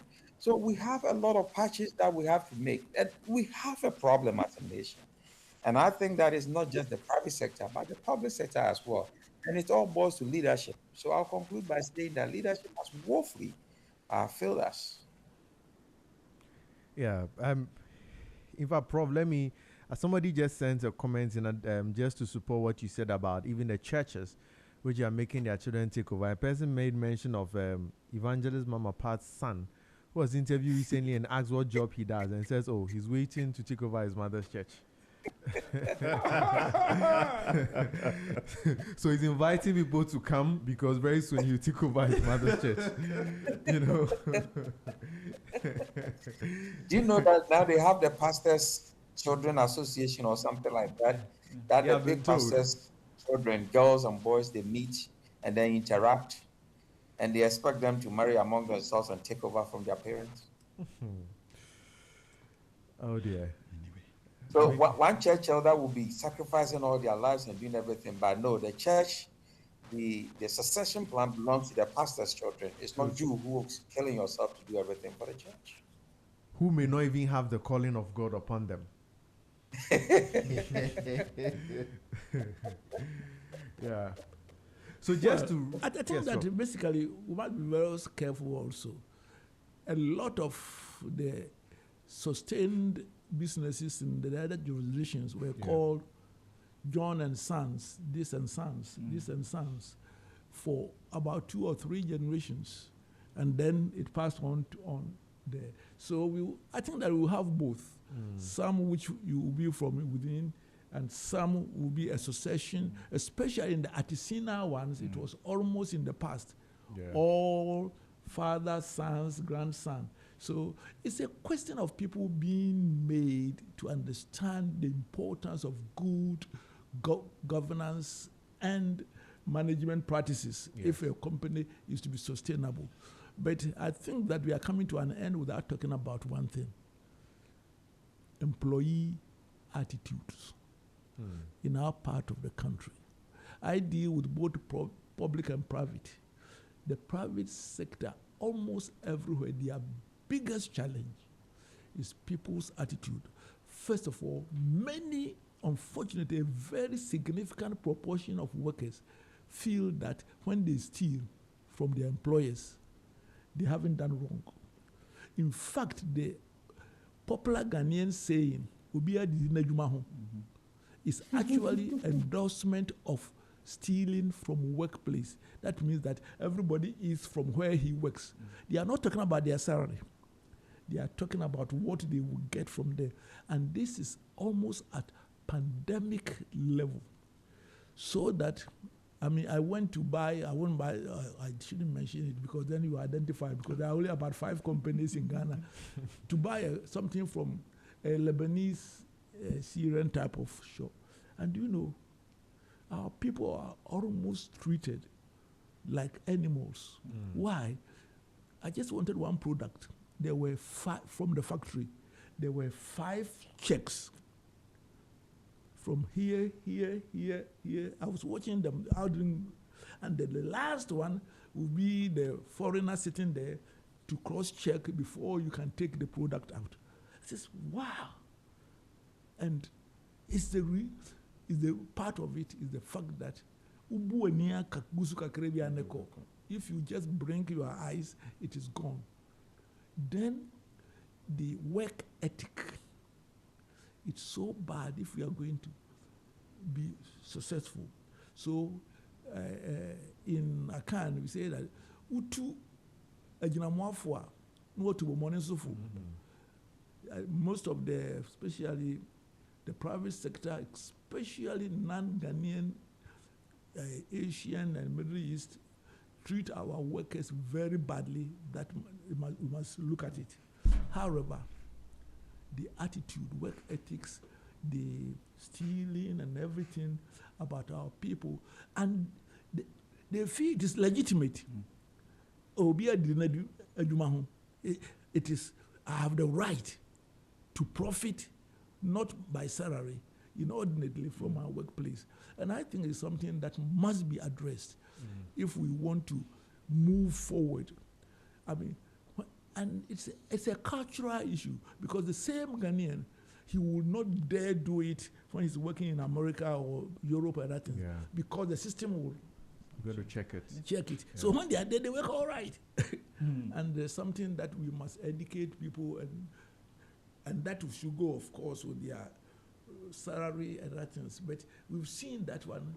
It happens also with the higher income, those who are paid, including our politicians.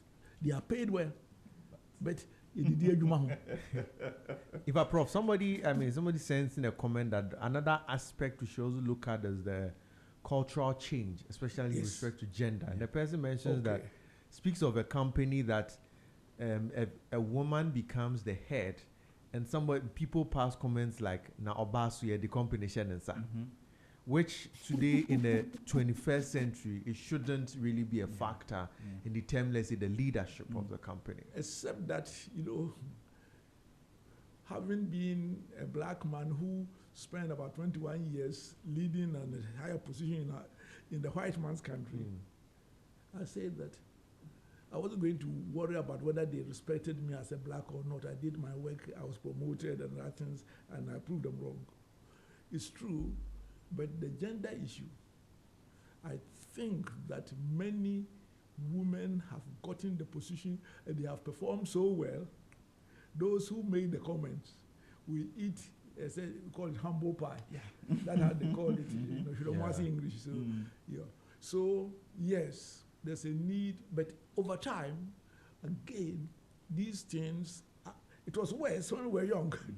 Now, your age group people don't look into women as below.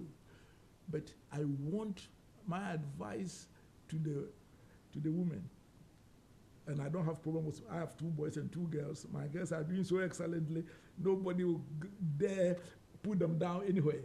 But to the general female is the fact that they should stop this idea. What a man can do, a woman can do twice other things. You get a job, you prove yourself, and then you prove the critics wrong. Because those who will put you there, when you are delivering the results, will then reward you, and the men who are chauvinists will eat the humble pie. So, the general culture, but it's more difficult to change the general culture. It takes time. But in your micro situation, just prove everybody wrong. Indeed. I mean, I'm going to wrap up short. Today we have gone beyond our time. I think we've had a good conversation. Let me just wrap up maybe with 1 or 2 comments on the IMF final review. I guess we can't take it still out of productivity as a people. We are told that there's the final review, the final tranche being given out by maybe, I think in August or so, the IMF will be done with us.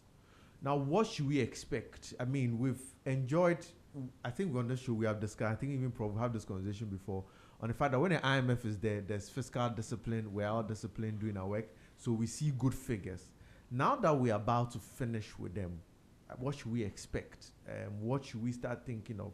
Looks like now the figures we started with initially, global factors have come in now. It looks like there's a little bit of exactly. It's touched the freedom financially we're enjoying. Let me say maybe 1 comment from each, then we can wrap up. Let me start with Stephen too. Okay, so I think that we must look at it from post the program, when finally the IMF is finally out of our hair. And I think that is where the real work would begin, because now everything is subject to a certain oversight. But when after August they exit, then it means that now we are on our own. And so we are the ones who are going to determine and say, okay, if these guys were here, I think that's where we have to start drawing the thinking towards. If they were here, would they approve this? If they were here, would they be okay with this? Where it ticks the box, then it means that it's a step we can take. But if it is raising certain alarms, then we may have to be disciplined, more disciplined in saying, if it will raise this alarm, then let's sit back and do what is more appropriate. That's the only way we can go out of this business of every 3-4 years. We'll go cap in hand, begging for monies that ordinarily, if you look at what we do here, we can easily generate within our economy. Yes. Let me go to Prof. Inokopuku because I want to take Prof. Ade. He's our senior man for today, so we'll take his view as the last. So, Prof. Pukwentri, what's your thought and take on Ghana after we take our last tranche and we are done with the IMF? If you look at what Tanzania is doing now, and that is being ruled by a lady, they set up a sinking fund. And with that sinking fund, they've paid all their debt to IMF and World Bank. Here we are struggling with tranches of, IMF and waiting for that paltry money to come to us when we have gold, manganese, bauxite, and everything. We don't need IMF. IMF is kind of a debt hole, a deep hole for us. And we keep providing them a job and employment, but we need to do more for ourselves. So I think that, yes, we are waiting for this, but we've had kinky parties with Foforiatas and all the others with the trenches that we receive. Where did the money go? Yeah. And I think internally we can generate money more than what the IMF and the World Bank is giving us. We shouldn't depend on them. I cited the example of Tanzania and what they are doing. One thing that I'm worried about that I want to end with is the way we are not productive. Yeah. Take, for instance, the students or individuals by the roadside who repair our cell phones. It cracks and they can fix it. There is an ink in it, they can do it. So why can't they do original phone? Why can't they do it? Yeah. Go to Abosokai and whatever car you have, they can put in the engine and put in all the electrical parts. They can fix everything. Why can't they make a car? That is a puzzle that I don't understand. It seems to me that our people are so creative, but they don't have the right push to do the right thing. If we can concentrate on the basics to make sure that they have the basic tools to work with, I can tell you our people are very innovative. There are many great things that they can do. But like Prof said, we always concentrate on the short term. That is why we always go to the IMF because we think it's easy money, cheap money. We go for $300 million, $400 million. What would that money do for us? We spend over $10 billion just stabilizing the city. $10 billion just stabilizing the city. That we can be using some of this money to do a lot of things. And one day we'll talk about this strengthening the city and why China has reduced their money to that level in the exchange rate so that they can get more exports, and then their export will be cheaper. So we have to strike a balance. And one thing we are lacking is lack of research. Because if you go to Netherlands, the country that shouldn't be existing, look at the way, even at their universities, they have professors who don't teach. All that they are doing is doing research. So those who are teaching are giving, 2-3 courses to teach. Those who are doing research are giving just one course to teach, but then you are doing research, but then they are co-publishing. So we need to do more for ourselves instead of going individual solo in many of the things that we do and thinking about ourselves and our family alone. We are all bonded as a country by one destiny, and we should be equally helping each other to thrive and do well as a country. Indeed. Thank you very much, Prof. Pukwentri. Prophet Dai, if I may take your last comments on the IMF. First of all, the IMF, the money they gave us, 3 billion, is peanuts, even within our own economy. Yeah. Therefore, it is the measures and the conditions that go with it. In other words, basically, it is like, excuse me to say, being treated like children, take this medicine and then I'll give you toffee. Okay? It's the medicine that cures. And, but for our bad politics, the medicine is economics 101. You can't continuously overspend what you have not earned. The fact that we have to cut our quote expenditures must be priority and productive. The fact that we have to raise internal revenues and those type of things are so basic. What I cannot predict is what our politicians will do after they exit. Because even after that, there will be the article 4 of the IMF. They'll still come to every country about once or twice every year and advise and other things without any program. It's part and parcel of being a member of the IMF. But you cannot take it or leave it. Only when you leave it and then you are in trouble and you come, then they squeeze you because you have to reset the agenda. So when it comes to this, as an economist, it's very difficult for me to predict the future. It all depends whether Mohammed's promise that this will be the last time, there's not going to be a misbehavior as we get to the elections, which are only 2.5 years, whether it will be sustainable. That is so painful because we don't need the IMF to do right. We need our politicians to do right. And that I won't hazard what will happen. Indeed, Prof says we don't need the IMF to do right, but we need our politicians to do right.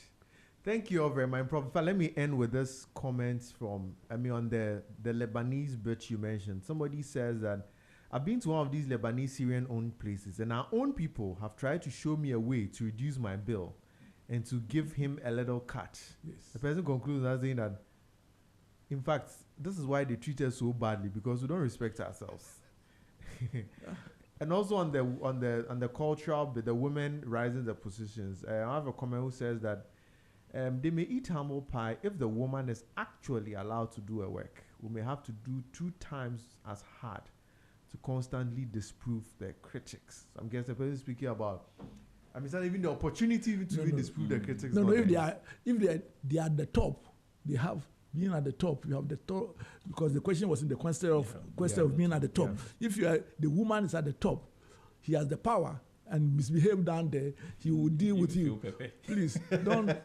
And now, I must say that the women I know at the top are generally doing very well.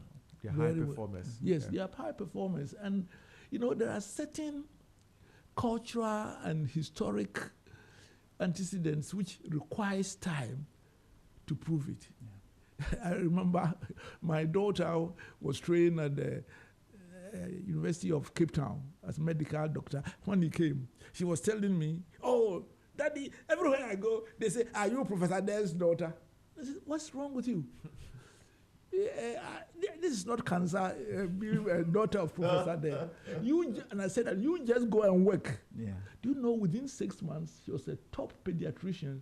When I go to Kolebu, they ask me, "Are you Eunice Ade's father?" That's right. And I say, the tables have turned. "Oh, you are?" Now, my daughter at Kolebu, she is the reference. Mm-hmm. So, to me, at a certain point, and I came to this personal philosophy because I spent 21 years overseas, working at the higher level, including being an UN ambassador. Hey, they see you are asking, you may snub and I'm the boss. Oh, Charlie. Indeed, many thanks. I must say a very big thank you to Professor Emeritus Stephen Ade. A very big thank you also to Stephen Osei-Kisi and to Prof. Okupoku and Hugh join us online to help us have a conversation on labor performance and reward, and also on the IMF final review and what next for Ghana after the last tranche. Thank you very much, gentlemen and senior men, for spending your Saturday morning with us. And to all our listeners and viewers, those who sent in their comments and contribution, many thanks for spending your Saturday morning with us. You know that here on The Focus, we're only interested in getting Ghana better. Thank you. Have a very good weekend. We shall meet again next week. God bless us all.